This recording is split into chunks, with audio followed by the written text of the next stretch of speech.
Okay, so the idea for this presentation actually dates back to last year's conference. One of the presentations was a panel discussion where the topic of clutch hitting came up, which immediately, when it was open for Q&A, I started looking around the room for Dick Kramer, who I've gotten to know through this conference. Dick, as you may know, wrote kind of the seminal piece of research in the SABR Baseball Research Journal in 1974 on clutch hitting. And in his presentation, his conclusion was that clutch hitting basically doesn't exist as a skill that we can measure.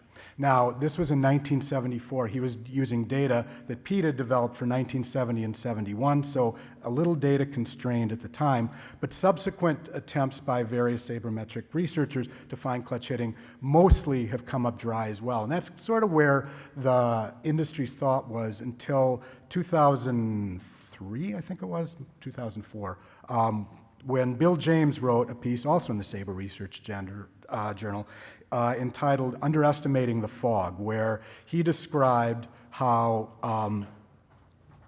you may get to see in the cute quotes that I excluded. He said that maybe clutch hitting, in fact, does exist as a skill, and the fact that we haven't found it is suggestive that there is a problem with our methods that aren't up to the task of finding it, rather than a problem with whether it exists at all. And so that ignited a new set of research, of controversy in sabermetric circles as to whether it exists. Oh, and there it is.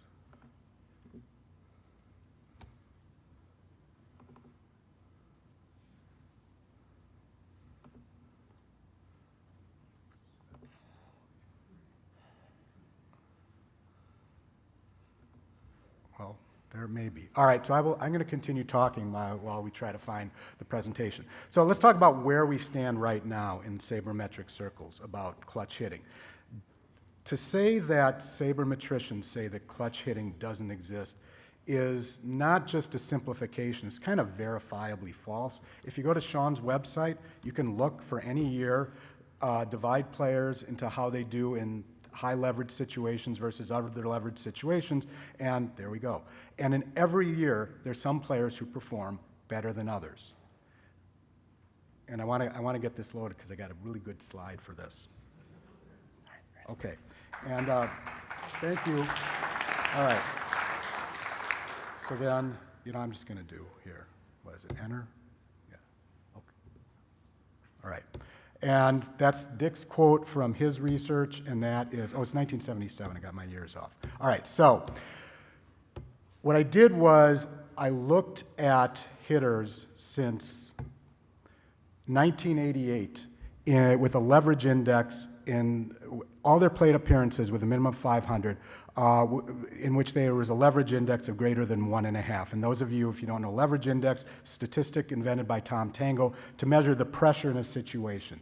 1 is average, so anything above 1 is a higher leverage situation, below 1 is a lower leverage situation. 1.5 is what John Foreman uses, a baseball reference, I think is a good measure of pressure situations for hitters. So who are the best 5 hitters?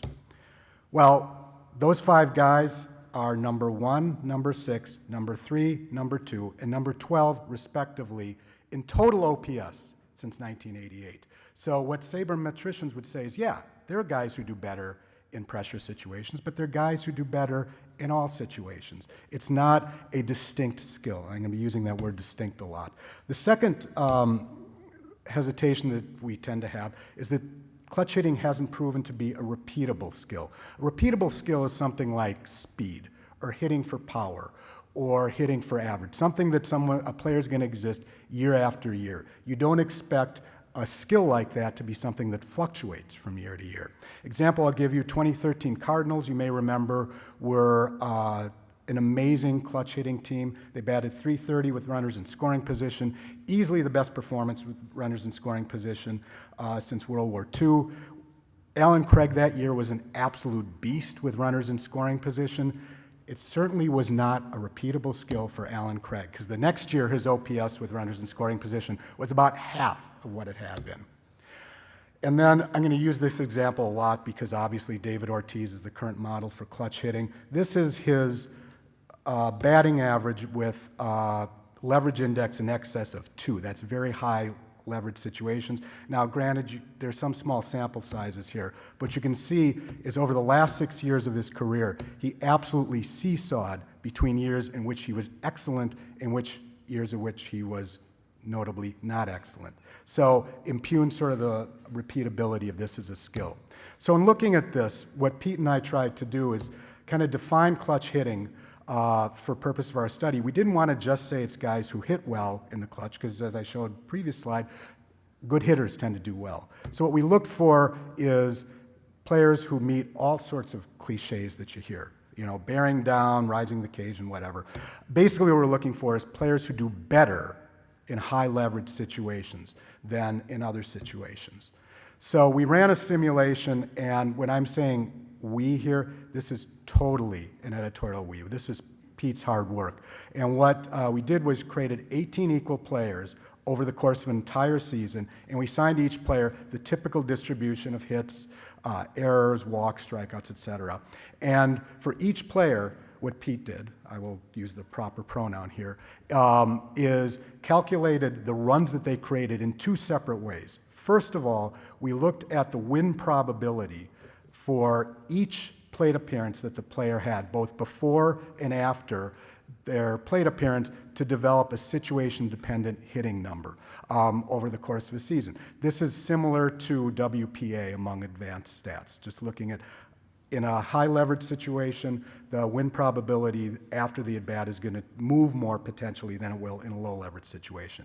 Then the other way we looked at runs created was just basic linear weights, similar to runs created or OPS or anything like that, where all we did was looked over the scope of a player's entire season, how they performed, without looking at how they were doing in individual plate appearances and whether there were runners on base and what inning and what score, et cetera. So then we just calculated a difference expressed in runs, ran 1,000 simulations, and came up with a standard deviation of about 10. Now, in Q&A, if you have questions about this, let me try to head them off 2 ways. First of all, Pete ran a second simulation in which the 18 players were not identical, where they had a typical variation in skills, and created a batting order that was representative of that, and the results were mostly the same. The second thing is the only reason we ran this simulation was to get the standard deviation. We used the win probability in the linear weights method of looking at the runs that players produced, but we only want to get our standard deviation. The reason that we needed that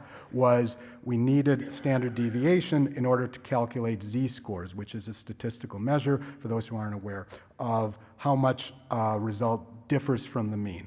And what Pete did is we had nearly 9,000 players, which is every player from 1946 to 2017, with over 500 plate appearances in a season, and we calculated a z-score expressed as the difference between their situation-dependent runs that they created, you know, kind of the clutch runs, versus their situation-independent runs, sort of the basic runs created runs, to determine whether they were good. If their z-score was positive, they were better in the clutch than in other situations. If it was negative, it was the opposite.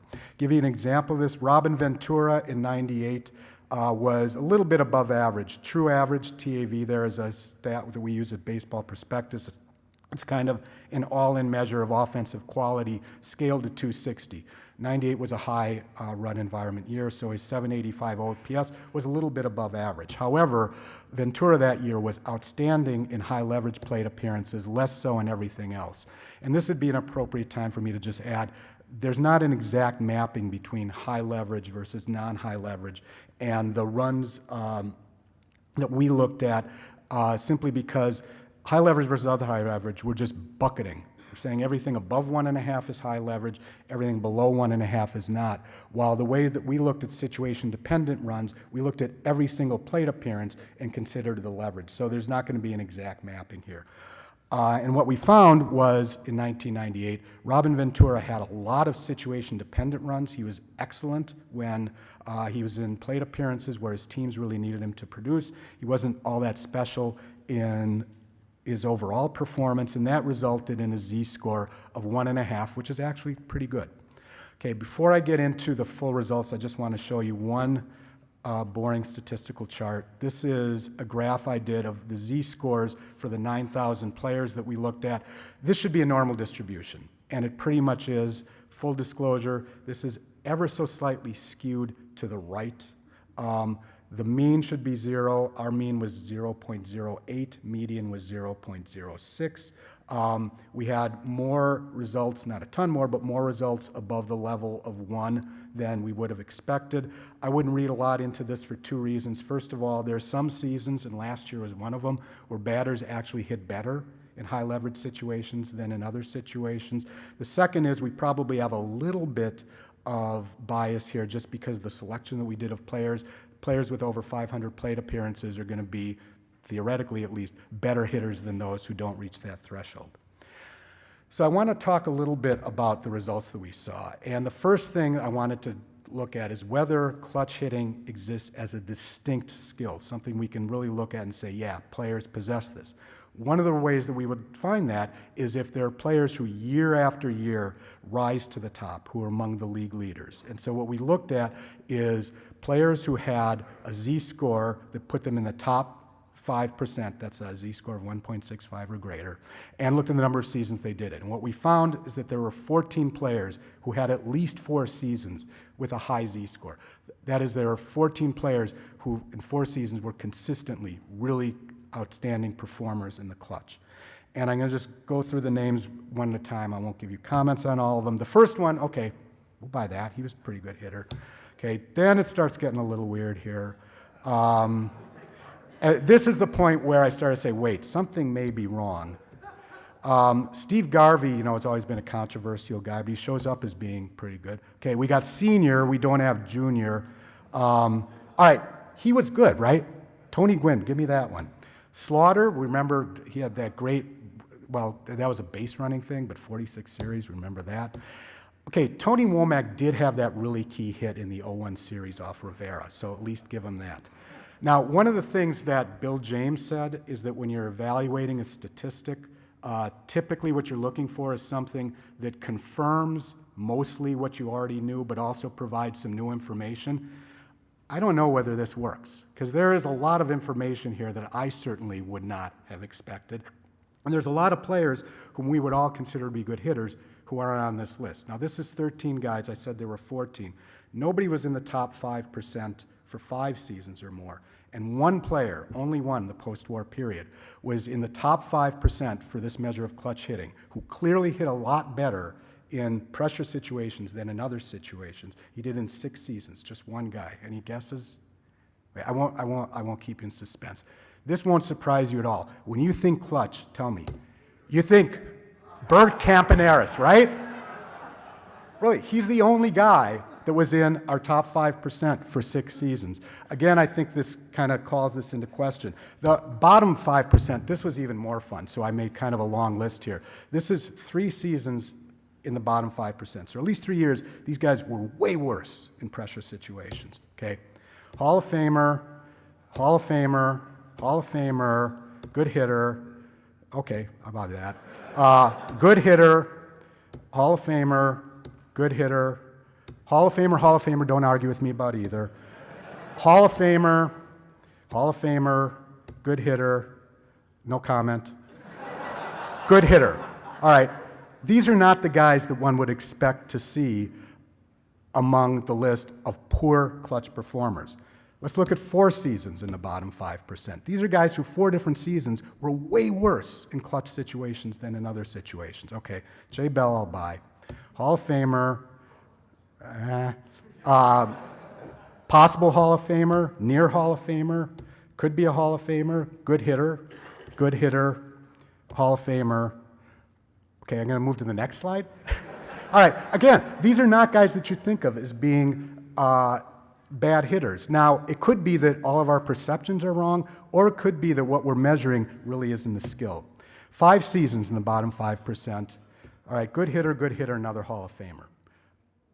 And then just as there was only one hitter who was in the top 5% 6 years, there's only one hitter who was in the bottom 5% 6 years. The only hitter since World War II who in 6 separate seasons was far worse in clutch plate appearances than others, Okay, and this is a guy, you remember like in the second slide, he's one of the best guys in high leverage situations. And those of you who are Red Sox fans will probably remember that in some of his bad years, like in this photo, he actually went to the plate in high leverage situations, just levitating his bat. He didn't even try to swing it.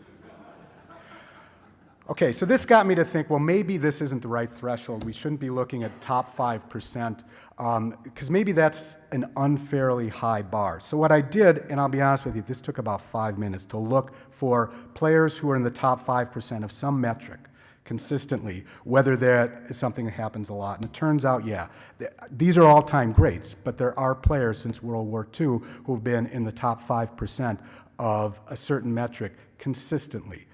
Not only did our list not have anybody in the top 5% more than 6 times, but also those players, the identities of them, like I say, really calls this into question.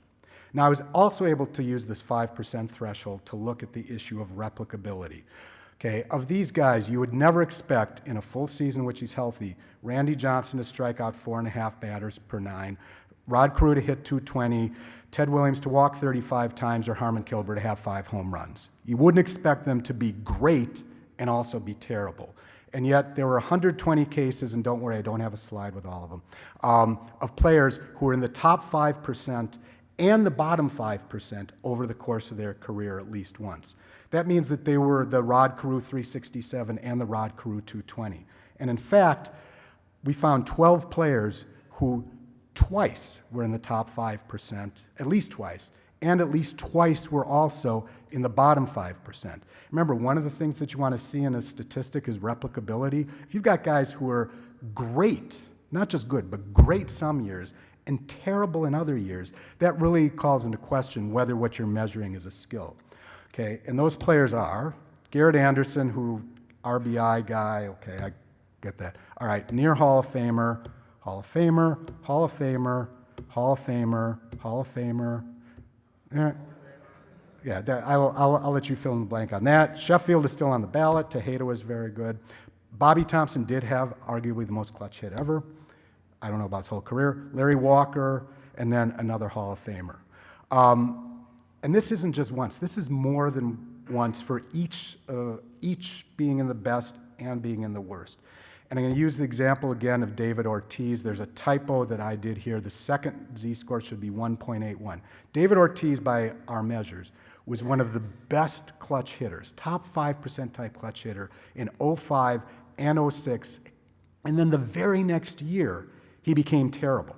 And then later in his career, he was terrible another couple times. And before you think that this is an aging thing, Ortiz was kind of unique in that this happened to him. He was good at the beginning of his career, bad at the end of his career. All the other guys, other than I think Pete Rose on that list of 12, their years when they were really good and really bad were interspersed. There was no pattern. And in fact, speaking of no pattern, if you look at David Ortiz's Z-scores over the course of his career, if you can find a pattern here, you're much better at this than I am. I mean, he seesawed from being excellent in clutch situations to being terrible in clutch situations, with a lot of years in between. Again, what this suggests to me is that the lack of replicability, the lack of consistency suggests that what we're measuring, and I think that this is the right way to measure this, look at a player's performance in clutch situations versus his performance in non-clutch situations, that it's not really a skill. So the conclusions here, first of all, again, in every single year, there are players who do better in clutch situations than in others. That's inarguable. Interestingly, in 2017, the best and the worst were both rookies. Dansby Swanson obviously did not have a Rookie of the Year caliber season, but if you look him up, he was .853 in high leverage plate appearances, his OPS, and .582 in the other ones. Aaron Judge on the other extreme, Travis Sawchik at Fangraphs wrote a piece towards the end of the season that the Yankee fans just loved that said, I think the title was Aaron Judge is the least clutch player of all time. He was terrible in the clutch. So those are two examples. In a given season, yes, no question, some guys do better than in clutch situations than others. But the results that we got, both for players who are way in the elite clutch category and way in the terrible clutch category, the players that we got are really at odds with our perception. Not only that there weren't anybody who was consistently 8, 10 years up there, but the identity of those players, I think, really calls the validity of the measure into question. And then finally, the lack of consistency really impugns replicability. A skill, like I said, like base running, like, not issuing a lot of walks, like having a good throwing arm, those things don't seesaw from year to year. This did. And then, not that what Bill James said is wrong, but I think that what Pete came up with is a really large, robust data set on which we did a pretty advanced analysis, and we still didn't find evidence of clutch hitting. Not saying that it doesn't exist, but we certainly didn't find it. So before I go to questions, just want to thank Pete again. This wouldn't have been possible without Pete. Not only this presentation, but also all of us being here. The Lifetime Achievement Award is because Pete was instrumental in creating all the things that brought us here today. And then also, I'd like to thank this conference. Yeah.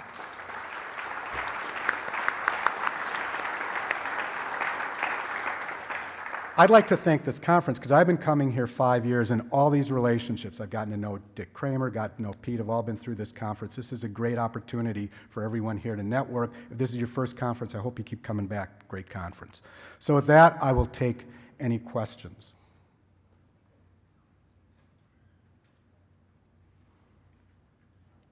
Based on what you said at the beginning with I guess the conventional wisdom of good clutch hitters are good hitters in general, which is essentially what you just showed.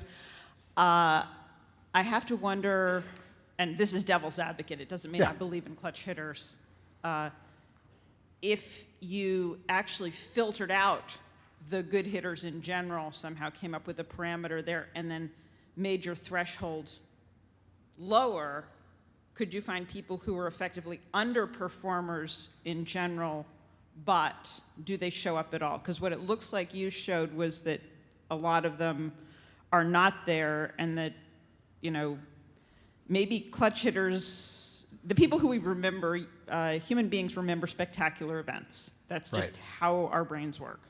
But if clutch hitters happen to exist, they may not necessarily be the people who we remember, but the stat is possible to exist, provided you filter out the extremely good players to begin with. You see where I'm going there? Yeah. Well, that's a completely valid point. That if you're Barry Bonds, if you're Manny Ramirez, you've set the bar really high for outperformance if you're already slugging about 1,000 overall anyway. I didn't do that. That would be worthwhile. But the two things I would say is, one, I'm pretty sure I did this, I can't remember, that over the course of his career, Ramirez was about neutral.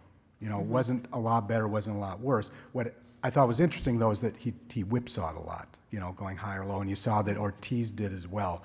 But yeah, that actually, I might Specifically, I'm thinking of yeah. lowering your threshold below 5%, because I have a feeling that it may actually be that you've created something that is so small that you're only going to get spectacular hitters, but that the whipsaw makes sense. I mean, yeah. And again, I'm devil's advocate. Yeah, I understood. But yeah, that look, I got to write 2 articles a week for Baseball Prospectus. I'm always loving hearing story ideas. So that is worth looking into. I look forward to seeing the article. All right, thanks, Meredith. This has to do with the overall Z-score being higher than 1. Don't the numbers show that Major League Baseball players hit 20 points higher on average with runners on base? And wouldn't that possibly have something to do with the Z-score being higher than 1? It's, okay, 2 answers to that. It's not that, because I've actually done separately some research into runners in scoring position. It's higher, it's not that much higher. It is higher, because you think about it, the Baltimore Orioles pitching staff had a lot more plate appearances with batters, or with runners on base, than the Dodgers did, or the Astros, because, yeah, you do get that. The difference, though, leverage, is not as big a difference. Like I said, last year, batters did better in high leverage situations than in other situations. So yeah, you do better with runners in scoring position, but a lot of times you've got those runners in scoring, or even on base, in low leverage situations because the pitcher's getting killed. Fascinating study. As a Red Sox fan, when you had David Ortiz in the bottom, I was a little surprised, I have to admit. But what my question is, what I noticed about Ortiz in particular is that his two good seasons were 05 and 06, Right. which were right after the 04 World Series, the whole postseason. Hence the legend, because he backed up the postseason with two great seasons. Yeah. My question is, other than maybe Bert Campaneris, are there other players who we think of as clutch because they had a couple of good ones early in their careers and seeped into our consciousness that way that you can think of? That's a good question. Anybody have, okay, I'm not immediately coming. Anyone can think of somebody? John? Oh, Reggie. Great, yes. Reggie didn't show up on any of these lists here, but he'd be worth looking at. Okay, Alex Rodriguez did have one really good postseason. Yeah, Daniel Murphy recently. Yeah. Though Beltran didn't. Oh yeah, Beltran did have a lot of seasons after his good one. But again, those are guys that we didn't see on this list. To me, it seemed like most of those guys, like when you think of high leverage, you think of, I think the middle of the order comes up more in those situations. Probably I'm sure someone in this room would know. But it seemed like a lot of the guys on that list were more middle of the order hitters, and I think they get more opportunities to have success and also fail. So is that, I mean, maybe you think of the clutch guy being like the number 9. Maybe there's good players, so it's like that's why it's hard to tell, right, which part of the order.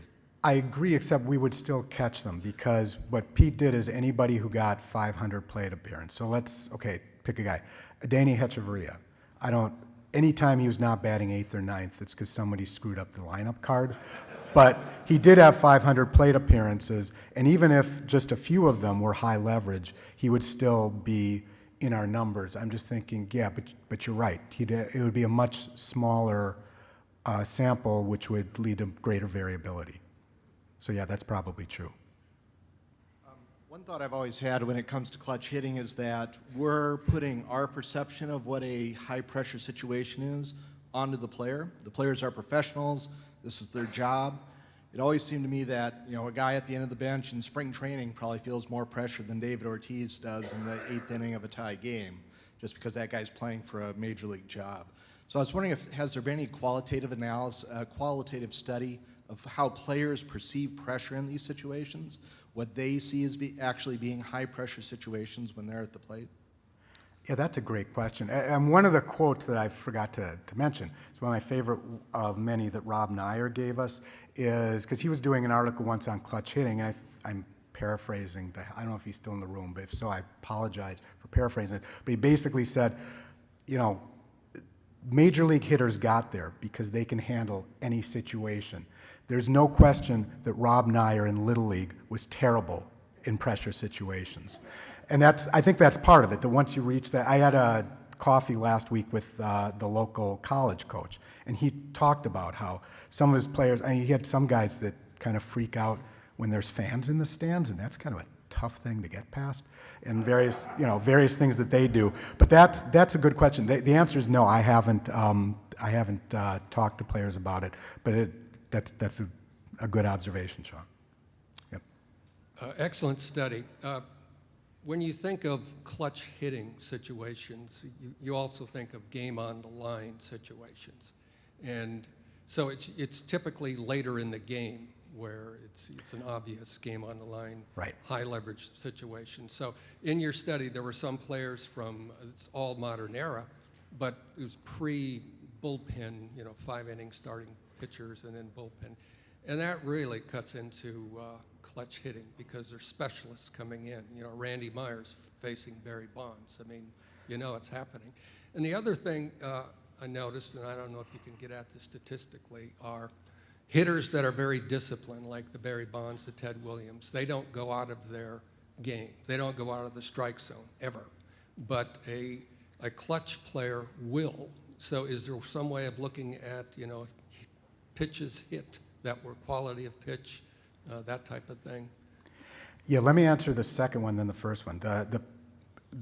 Probably there's a way of looking for pitches. We didn't use pitch data, and that obviously doesn't go back as far. And then as far as the current guys facing tougher bullpens, the last slide of my presentation is actually the last slide of my presentation last year. I forgot to change it.